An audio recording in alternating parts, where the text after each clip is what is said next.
Some cars don't just age, they collapse in value. There are few cars that age like fine wine, getting better with time. They are more like milk left in the sun. What starts as a premium product quickly becomes something you wouldn't wish on your worst enemy. Today we're exploring 15 automotive disasters where six-figures luxury machines became worth less than a decent used Honda. These aren't just cars that depreciated, they are vehicles that fell off a financial cliff and kept falling. Let's dive into the video. Number 15. BMW i7. The BMW i7 was the future of luxury, an electric flagship costing $120,000, which would leave Tesla owners envious. Rather, it turned out to be the poster child of EV depreciation disasters. It is a technological wonder that in only 5 years, the value of this miracle falls by an unbelievable 77%, and that six-figure investment in the new product is worth little more than a fully equipped Camry. What went wrong? The i7 was launched just as the EV bubble was being blown up. Early adopters found that bleeding-edge electric luxury has bleeding wallets. The technology is growing older than a smartphone, and buyers soon discovered that they were paying big money to be beta testers. Issues with charging infrastructure, range anxiety, and the fast-changing EV technology made these cars seem outdated before the first lease installment was made. The resale of the i7 is about 23% of its original MSRP, and is therefore among the most efficient methods of losing money on four wheels. It is as though a $100 bill were being shredded in a paper shredder, since it is painful and irreversible. Number 14. Maserati Levante. The Levante was the promise made by Maserati to the world. True Italian luxury in an SUV body, with an engine based on the Ferrari model and a style that makes a Cayenne look dull. Having one is the same thing as dating a beautiful person who is also financially irresponsible. Exciting in the beginning, but heartbreaking in the end. The Levante loses half a decade of its worth, falling around $80,000 to a mere $37,000. That is not depreciation, it is fiscal freefall. The issue is not the money per se, but everything. The reliability image of Maserati turns a Range Rover into a reliable vehicle, and maintenance expenses are enough to make a heart surgeon cry. Buyers quickly learned that Italian passion comes with Italian complications. Electrical gremlins, transmission hiccups, and parts availability issues turned dream cars into garage queens. The resale market treats Maseratis like expired yogurt, technically still functional, but nobody really wants to take the risk. Number 13. Mercedes-Benz S-Class. At one point, purchasing an S-Class was comparable to buying a bit of automotive royalty. They were the cars CEOs and celebrities used when wanting to make an impression. Today? The answer to that is, I made a terrible financial choice.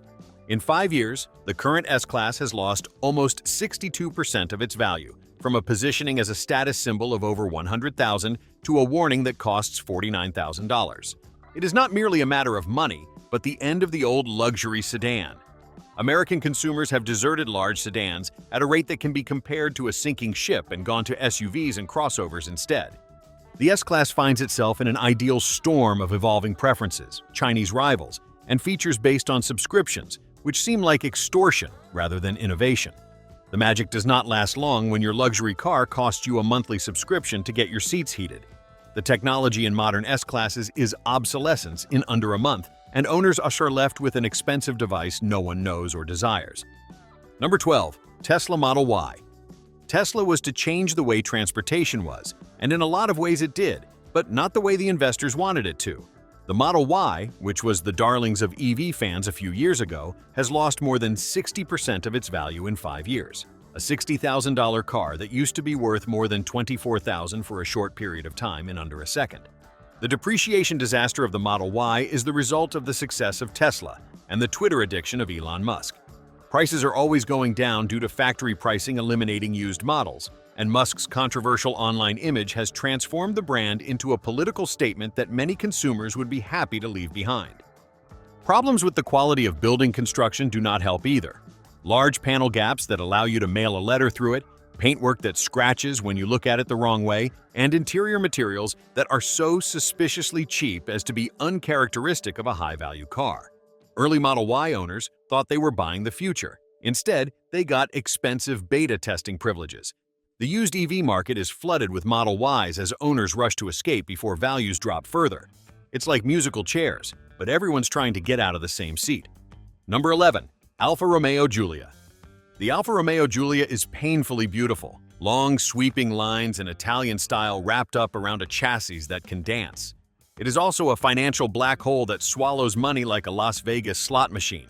The Giulia is now worth half of what it was 5 years ago, which demonstrates that style without substance is a very costly lesson. The resurgence of Alfa Romeo in America was meant to be a success story, yet the Giulia turned out to be a lesson about fame and trustworthiness. These vehicles occupy more space in service bays than driveways, and their electrical and mechanical problems would put NASA engineers to the test and grown-up mechanics to tears. Giulia is a sports sedan that drives as it ought to be, accurate, enthusiastic, and involving. It is a shame, however, that like an Italian sports sedan, it crashes just as often, and is also costly to maintain. It does not take long until you as an owner find out that your Italian exotic car maintenance costs will not vanish simply because you purchased a sedan rather than a supercar. The resale values are killed since no one is interested in inheriting another person's electrical nightmare, however beautiful the package. Number 10. Land Rover Discovery Sport. With the Discovery Sport, Land Rover promised adventure, and the biggest adventure was maintaining the vehicle. This small luxury SUV dropped by 57% of its value over 5 years, which confirms that British engineering and reliable transportation are mutually exclusive notions. The Discovery Sport was ideal on paper, Land Rover capability, but in a smaller size, with technology and acceptable fuel economy. Practically, it provided the conventional reliability problems of Land Rover in a smaller, though not so spectacular package. Short circuits, power outages, and automobile suspension problems made weekend warriors out of weekend warriors. The fact that Land Rover vehicles will break down at the worst possible time is not a myth, but rather a lifestyle decision requiring AAA membership and a friendly rapport with your mechanic. The Discovery Sport continued this proud tradition, offering owners the authentic British experience of wondering if their car would start each morning.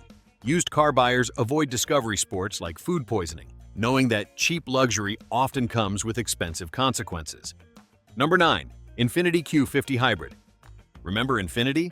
The Japanese luxury car that was to be the competition to BMW and Mercedes and turned out to be the competition to buyers' patience? The Q50 Hybrid is a perfect representation of all that is wrong about the brand, namely, average implementation of good ideas, combined with styling that screams of a rental car. A decline of almost 66% over 7 years indicates that being average is worse than bad, and the Q50 Hybrid has proven this fact. Everything is good and nothing is exceptional in this car, and this is a death sentence in the luxury market. The hybrid powertrain was promised efficiency without loss of performance, yet does not provide a benefit over complexity. The continuously variable transmission is unfeeling and rough, and the hybrid system is more weighty, more convoluted, and more expensive to maintain with no significant fuel economy gains. This brand image issue is not assisted by Infiniti, which is situated in between mainstream and luxurious without being quite good at either. The Q50 Hybrid is the car version of tepid brew coffee, which works but also leaves much to be desired. Number 8. Alfa Romeo Quattroporte. While the Giulia is a lovely disaster, the Quattroporte is a masterpiece of catastrophe. This executive sedan was expected to be an Italian-style reliable German car, but turned out to be Italian reliable and German expensive to repair. Depreciation of the Quattroporte is mythical. These vehicles depreciate faster than ice cream melts in Phoenix. Original owners paid $100,000 plus to have exclusivity and received the wrong type of exclusivity. They had joined the special club of cars that did not start. These cars are electrical gremlins, a biblical curse, with warning lights that seem to shine more than a disco ball. The computer systems in the Quattroporte are as moody as a reality TV star and will randomly turn off car features or reject key fobs. The few brave souls who buy used Quattroporte discover why they're so cheap: maintenance costs that would bankrupt a small nation, and reliability that makes Lucas Electrical Systems look dependable. Number 7. Cadillac CT6. The CT6 was the flagship sedan that Cadillac spent years developing, and a vehicle that was intended to compete with the German luxury establishment. Rather, it turned out to be a tribute to misplaced timing and misplaced execution. By the time GM dropped it after only 4 years, the resale value had not simply dropped, but had sunk into the bottom of the earth. The CT6 was not a poor car, it was a very good one. But quite good is not a good sell in the luxury market, and the American consumer has passed the large sedan marketplace. The CT6 entered the sedan apocalypse with tremendous technology and proud styling, but played a war that had already been lost. Certain vehicles that are no longer produced have special depreciation issues. There are doubts about availability of parts, loss of dealer support, and purchasers have concerns about long-term ownership costs. The CT6 checks every one of those boxes and adds to it the long-standing, historically poor reliability ratings of Cadillac. Current values represent the reality of the marketplace.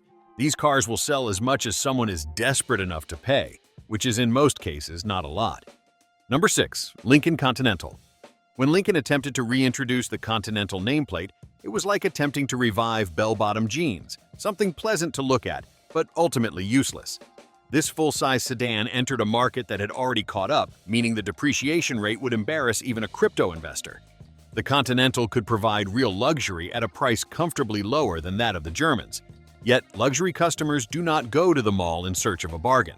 They desire exclusiveness, prestige, and bragging rights, all of which a badge on their car does not offer in the modern market.